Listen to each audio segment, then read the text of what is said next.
Bismillahirrahmanirrahim. Assalamualaikum warahmatullahi wabarakatuh. Perkenalkan, saya Muhammad Hambali dengan NIM 220305038 dari kelas A, jurusan Manajemen Dakwah dari Fakultas Dakwah dan Ilmu Komunikasi. Tujuan saya membuat video ini untuk memenuhi tugas mata kuliah Manajemen Pusat Studi Dakwah dengan dosen pengampu saya, yaitu Bapak Rudi Rustandi, SIP MA. Kali ini saya akan bercerita sedikit tentang sejarah dakwah dari masa ke masa. Kita awali dengan sejarah Nabi Muhammad SAW. Perjalanan dakwah Nabi Muhammad SAW itu sudah jauh dari kata mulus. Banyak rintangan dan cobaan yang beliau lalui selama berdakwah. Bahkan penolakan berupa hinaan dan celaan dari kafir Quraisy kelak beliau dapatkan. Namun semua itu dilalui Rasulullah SAW dengan sabar dan tawakal. Rasulullah berdakwah selama 23 tahun sampai akhir hayatnya. Dari 23 tahun masa kerasulannya, 13 tahun dihabiskan Rasul dengan berdakwah di kota kelahirannya, yaitu kota Makkah. Sedangkan 10 tahun sisanya beliau habiskan dengan berdakwah di kota Madinah. Dalam 3 tahun awal pada masa dakwahnya di Makkah, Rasulullah berdakwah dengan cara sembunyi-sembunyi. Ia mendakwahi beberapa orang terdekatnya yang diyakini bisa merahasiakan apa yang dibawanya. Nabi Muhammad terus melakukan dakwah secara sembunyi-sembunyi sampai kemudian turunlah wahyu Allah Subhanahu wa taala, ya, di surah Al-Hijr ayat 94, yang artinya, maka sampaikanlah olehmu wahai Muhammad secara terang-terangan segala apa yang diperintahkan kepadamu dan berpalinglah dari orang-orang yang musyrik. Nabi Muhammad kemudian melakukan dakwahnya secara terang-terangan. Beliau memulai dakwahnya dari Bani Hashim, dari keluarga terdekatnya, namun hanya Ali bin Abu Thalib yang mau masuk Islam. Dan pamannya Abu Thalib bersedia membela walaupun belum mengucapkan kalimat syahadat. Banyak kafir Quraisy yang menentang ajaran Nabi Muhammad SAW, termasuk paman Nabi sendiri, yaitu Abu Lahab. Mereka melakukan segala cara untuk menolak ajaran Rasulullah SAW. Bahkan mereka berencana untuk membunuh Nabi Muhammad SAW.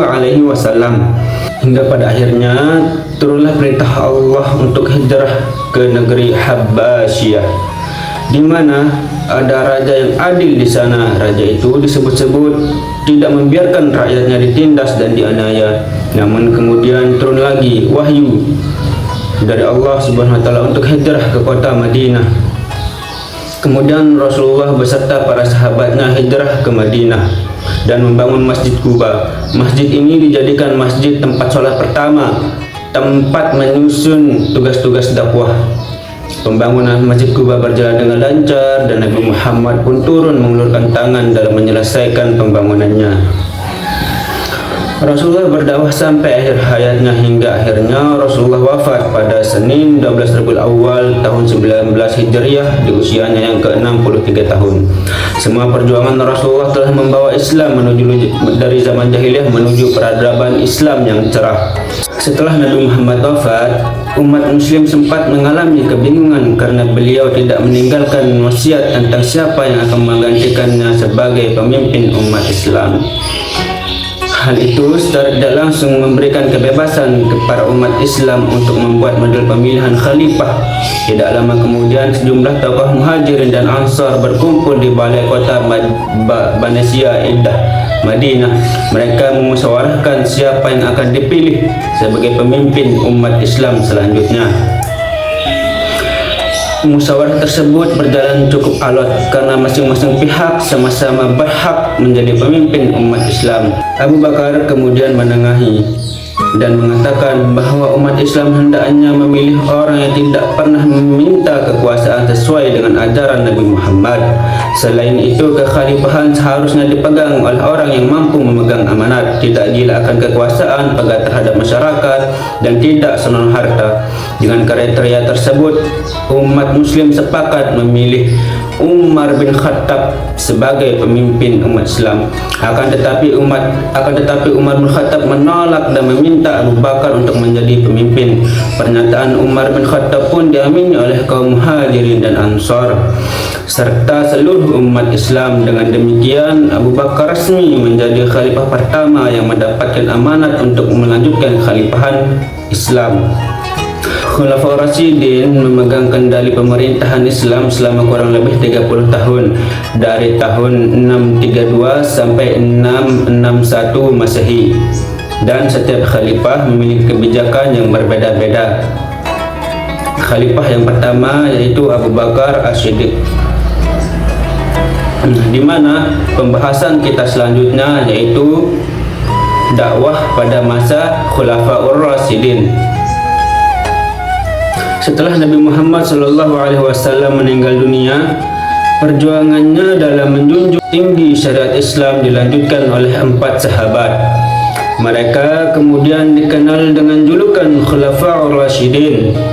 Khulafaur Rasyidin adalah orang yang ditunjuk sebagai pengganti, pemimpin, atau penguasa yang mendapat petunjuk dari Allah Subhanahu wa Ta'ala. Merekalah yang menjadi khalifah atau pemimpin bagi umat Islam setelah Rasulullah wafat. Masa pemerintahan Khulafaur Rasyidin adalah masa yang sangat penting bagi perjalanan Islam. Keempatnya berhasil memperluas agama Islam hingga keluar Jazirah Arab, menyelamatkan Islam, serta meletakkan dasar-dasar kehidupan dalam agama Islam terhadap umatnya. 4 sahabat Nabi yang termasuk Khulafaur Rasyidin itu adalah Abu Bakar As-Siddiq, Umar bin Khattab, Utsman bin Affan, dan Ali bin Abu Thalib. Keempatnya memegang kendali pemerintahan Islam selama kurang lebih 30 tahun. Ini kita akan menceritakan ringkasan kisah 4 Khulafaur Rasyidin. Abu Bakar As-Siddiq adalah Khulafaur Rasyidin yang pertama. Nama aslinya adalah Abdullah bin Utsman atau Abu Quhafah. Abu Bakar adalah anak dari Abu Quhafah dan Ummul Khair yang lahir pada tahun 573 Masehi. Kedua orang tuanya adalah bangsawan dan saudagar yang dihormati masyarakat Quraisy. Abu Bakar sudah bersahabat dengan Nabi sebelum datangnya Islam. Setelah Islam datang, Abu Bakar adalah orang yang pertama di luar keluarga Nabi yang memeluk agama Islam. Abu Bakar mengobarkan banyak hartanya untuk perjuangan Nabi. Nabi Muhammad SAW memberi gelar Abu Bakar dengan As-Siddiq karena sifat benar. Abu Bakar selalu berkata benar. Dia membenarkan apa yang dikatakan dan apa yang dilakukan oleh Nabi Muhammad SAW. Di masa kepemimpinannya yang singkat, Abu Bakar menyelesaikan perpecahan yang terjadi di suku-suku bangsa Arab. Beberapa suku tak mau lagi tunduk kepada pemerintahan Madinah setelah Rasul wafat. Mereka menganggap perjanjian berakhir seiring wafatnya Rasul. Abu Bakar menyelesaikan perpecahan ini melalui perang Qiddah atau perang melawan kemurtadan. Salah satu panglima yang berjasa dalam perang ini adalah Khalid bin Walid. Hal lain yang dihadapi Abu Bakar yakni orang yang tak membayar zakat dan orang-orang yang menganggap dirinya sebagai nabi pengganti Rasulullah atau nabi palsu. Di akhir kepemimpinannya, Abu Bakar memperluas daerah kekuasaannya dengan mengirim tentara ke berbagai daerah. Pada tahun 634 Masehi, Abu Bakar mengirim Khalid bin Walid dan pasukannya ke Irak. Mereka berhasil menguasai Al-Hirah. Ia juga mengirim ekspedisi ke Suriah di bawah pimpinan 4 panglima perang, yakni Abu Ubaidah bin Jarrah, Ammar bin Ash, Yazid bin Abi Sufyan, serta Syurahbil. Selama menjadi khalifah, beliau selalu memperhatikan rakyatnya. Hidupnya sangat sederhana dan tidak pernah menggunakan fasilitas negara untuk kepentingan pribadi maupun keluarganya. Dikisahkan ketika Khalifah Abu Bakar merasa ajalnya hampir datang menjemput, beliau memanggil putri tercintanya Sayyidah Aisyah untuk menyampaikan sebuah wasiat. Wahai Aisyah putriku, Aku diserahi urusan kaum muslimin. Aku telah memakan makanan yang sederhana dan aku juga telah memakai pakaian yang sederhana. Yang tersisa dari harta kaum muslimin padaku adalah seekor unta, seorang pelayan atau pembantu rumah tangga, dan sehelai permadani yang sudah usang. Kalau aku wafat, kirimkan semuanya kepada Umar bin Khattab, karena aku tidak ingin menghadap Allah sedangkan di tanganku masih ada harta kaum muslimin walaupun sedikit. Abu Bakar wafat pada tahun 13 Hijriah di Madinah. Beliau dimakamkan di sebelah makam Rasulullah SAW di Masjid Nabawi. Setelah Abu Bakar wafat, kekhalifahan pun digantikan oleh Umar bin Khattab. Umar bin Khattab lahir pada 574 Masehi. Nama lengkapnya adalah Umar bin Khattab bin Naufal bin Abdul Uzza. Ia adalah putra dari Khattab bin Naufal dan Khantamah binti Hisham. Kedua orang tuanya berasal dari Kusu Adi, suku yang terpandang di kaum Quraisy. Leluhurnya adalah pejabat dan duta besar dan pedagang. Beliau juga seringkali ikut orang tuanya berdagang ke luar negeri. Sebelum masuk Islam, Umar dikenal sangat keras menentang seruan Rasulullah. Bahkan ia pernah mengadakan percobaan pembunuhan terhadap Rasulullah. Ketika mendengar adiknya Fatimah dan suaminya masuk Islam, Umar sangat murka. Hingga pada waktunya terketuklah hati Umar dan mengurungkan niatnya untuk menghentikan dakwah Rasulullah. Kemudian Umar masuk Islam. Keislaman Umar memberikan pengaruh yang besar bagi penduduk Mekah. Beliau hadir sebagai penguat dan semangat untuk memperjuangkan pergerakan agama Islam bersama Rasulullah. Umar memiliki julukan yang diberikan oleh Rasulullah, yaitu Al-Faruq, yang berarti orang yang bisa memisahkan antara kebenaran dan kebatilan. Pada saat menjadi khalifah, Umar tak ingin memakai sebutan khalifah. Ia memilih disebut Amirul Mukminin, yang berarti pemimpin orang-orang yang beriman. Umar bin Khattab terkenal dengan keteguhan prinsip, ketegasan, keadilan, dan keberanian sebagai pemimpin. Umar dianggap sebagai pemimpin yang ideal bagi kaum muslimin. Kisah hidupnya begitu penuh makna dan dihargai oleh rakyat kala itu, karena sikapnya yang sangat berani menegakkan kebenaran dan hak-hak rakyat. Demi memastikan seluruh rakyat telah terpenuhi haknya dan mendapatkan keadilan, Umar bin Khattab kerap melakukan belusukan di tengah malam seorang diri dan tanpa pengawalan. Selain meneruskan kebijakan Abu Bakar, beliau juga membuat gebrakan-gebrakan baru dalam pemerintahannya dan untuk kepentingan kepertahanan, keamanan, dan ketertiban dalam masyarakat. Beliau mendirikan lembaga kepolisian, mengangkat pejabat pengawas harga kebutuhan, dan lain sebagainya. Selain itu, pada masa khalifahan Umar, Islam berhasil mengambil alih Mesopotamia dan sebagian Persia dari tangan dinasti Sasane. Dari Persia, yang mengakhiri masa kekaisaran Sasane serta mengambil alih Mesir, Palestina, Syria, Afrika Utara, dan Armenia dari kekaisaran Romawi. Saat itu ada dua negara adidaya, yaitu Persia dan Romawi. Namun keduanya telah ditaklukkan oleh kekhalifahan Islam di bawah kepemimpinan Umar. Umar bin Khattab wafat pada 25 Zulhijjah 23 Hijriah setelah ditusuk pada saat memimpin sholat subuh oleh seorang budak Persia yang bernama Fairuz, atau yang dalam kisah lainnya diceritakan sebagai Abu Lulu'ah. Menurut sebagian sumber, motivasi Abu Lulu'ah membunuh Umar adalah dendam atas ditaklukannya Persia oleh pasukan Muslim. Dan berdasarkan catatan lain, pembunuhan terhadap Umar dilatari oleh persoalan pajak. Setelah Umar bin Khattab wafat, kekhalifahan pun digantikan oleh Utsman bin Affan. Utsman lahir di Taif pada tahun 576 Masehi. Nama lengkapnya adalah Utsman bin Affan bin Abu al-Ashi bin Umayyah bin Abdussyam bin Abdul Manaf. Nama panggilannya adalah Abu Abdullah. Kedua orang tuanya adalah Affan bin Abu Ash bin Umayyah dan Urwa binti Al-Baidak binti Abdul Muttalib. Mereka adalah keturunan Bani Muawiyah. Ia mulia dan terhormat. Beliau dikenal sebagai pedagang yang kaya raya dan handal dalam bidang ekonomi, namun sangat dermawan.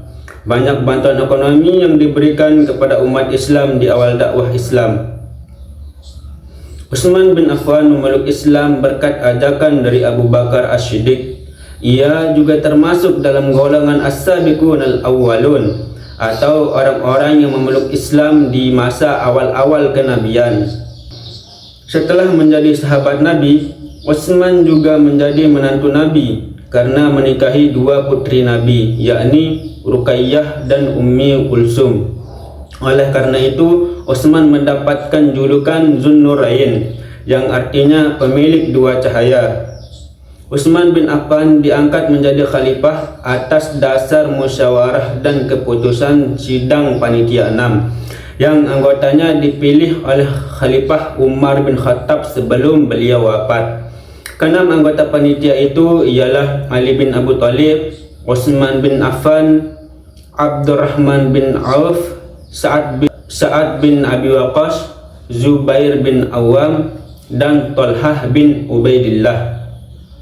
Pada masa kekhalifahan Utsman bin Affan, beliau melakukan perluasan Masjidil Haram dan Masjid Nabawi karena semakin ramainya umat muslim yang pergi haji. Beliau juga mencetuskan adanya polisi keamanan untuk rakyat dan membuat tempat khusus untuk mengadili suatu perkara atau pengadilan, karena biasanya suatu perkara akan diadili di masjid pada masa itu. Di masa pemerintahan Utsman, ekspansi terus dilakukan atas usul Muawiyah. Utsman juga membentuk armada angkatan laut. Wilayah yang dikuasai yakni Barqah, Tripoli Barat, bagian selatan negeri Nubbah, Armenia, Tabaristan, Amudarya, negeri-negeri Palka, Harrah, Kabul, Hasnah di Turkistan, dan seterusnya. Beliau membagi kekuasaan Islam menjadi 10 provinsi dengan masing-masing amir atau gubernur. Selain itu, pada masa kekhalifahan Utsman dilakukan pembukuan lembaran-lembaran Al-Quran atau mushaf yang hingga sekarang dibaca oleh umat muslim seluruh dunia. Pemerintahan Utsman berlangsung selama 2 periode, masing-masing 6 tahun. Kejayaannya di periode pertama membuatnya dipilih lagi menjadi pemimpin di periode kedua. Namun di periode kedua terjadi perpecahan dan pemberontakan.